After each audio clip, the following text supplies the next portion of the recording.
handful of programs would pay top dollar for a select few athletes, while other schools would get caught up in a bidding war they couldn't afford. When the Duke University basketball star Zion Williamson injured his knee in a freak accident in a game on Wednesday, it reignited a debate over whether student athletes competing as amateurs on college campuses should instead become paid professionals. If Williamson and other elite players like him are going to risk their professional futures by playing college sports, many wonder, shouldn't they be financially compensated? Paying student athletes might sound like a fairer way to treat students who generate so much money and attention for their colleges, not to mention the television networks that broadcast their games. But paying athletes would distort the economics of college sports in a way that would hurt the broader community of student athletes, universities, fans and alumni. A handful of big sports programs would pay top dollar for a select few athletes, while almost every other college would get caught up in a bidding war it couldn't afford. The 30 largest universities in the country each routinely generate annual revenues exceeding $100 million from sports, but according to the National Collegiate Athletic Association, most of those revenues are spent covering operating expenses for the school's athletic programs and paying tuition for their student athletes. The majority of Division I colleges in the NCAA operate at a loss. In fact, among the roughly 350 athletic departments in the NCAA's Division I, only about 24 schools have generated more revenue than expenses in recent years. The nation's top 5 conferences made over $6 billion in 2015, billions more than all other schools combined, according to an ESPN analysis of NCAA data. For the have-not universities, however, to continue operating means relying on millions of dollars in debt funding from their main campus and student fees. Even with that help, some of the major athletic departments are struggling. A recent NCAA study determined that only about 20 of the 1,000 or so college sports programs in the nation were profitable. What is going to happen when the competition to offer students money is supercharged? A federal judge in Northern California, Claudia Wilken, will soon decide if student athletes should instead be paid more like professionals. At the moment, thanks in part to the pressure exerted by a 2015 ruling by Judge Wilken, top NCAA athletes can receive scholarships totaling tens of thousands of dollars for tuition, room, board and stipends, as well as cost of attendance compensation. But the association still sets a ceiling on those benefits, and a group of Division I basketball and football players is awaiting Judge Wilken's ruling on whether that ceiling should effectively be lifted.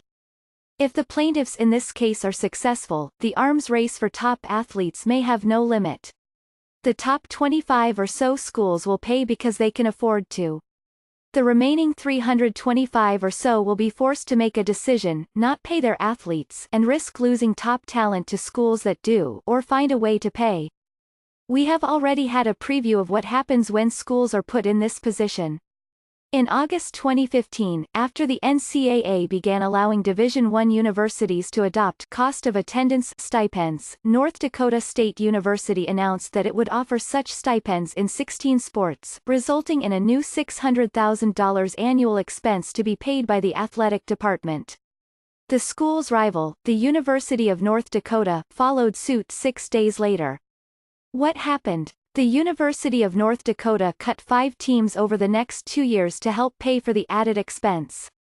The University of Wyoming, too, announced that it would offer stipends to its student athletes in 2015, resulting in a new expected annual cost of $700,000 to the athletic department. A year later, calls were being made for a reduction in the athletic department because of budgetary concerns. Those cuts almost certainly would have been made, had it not been for a $4 million subsidy from the state government.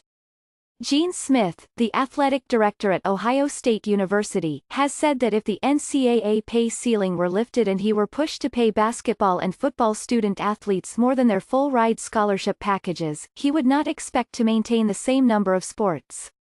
The chancellor at the University of Wisconsin, Rebecca Blank, has also said that her school would consider cutting sports programs altogether.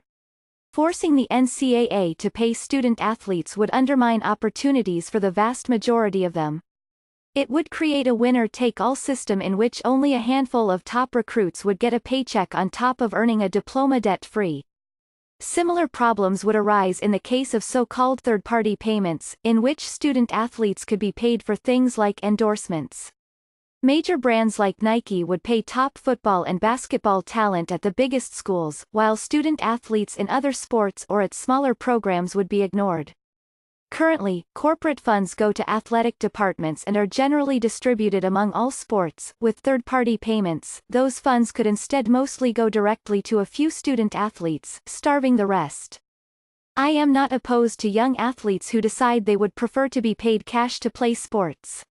For those who think that a free education is insufficient as compensation for playing sports, there are other options. The National Basketball Association's Developmental League, for instance, offers $125,000 contracts to top high school talent. Such athletes can also pursue a career playing for other domestic or overseas professional leagues. Millions of student athletes devote their sweat, blood and tears to sports. Some play football and basketball, others swim, run cross-country, play soccer or compete as gymnasts. Only a fraction of them generate money for their schools. We must ensure that the NCAA is able to preserve its commitment to all of them. Cody J. McDavis is a student at the UCLA School of Law who played basketball for the University of Northern Colorado from 2012 to 2015.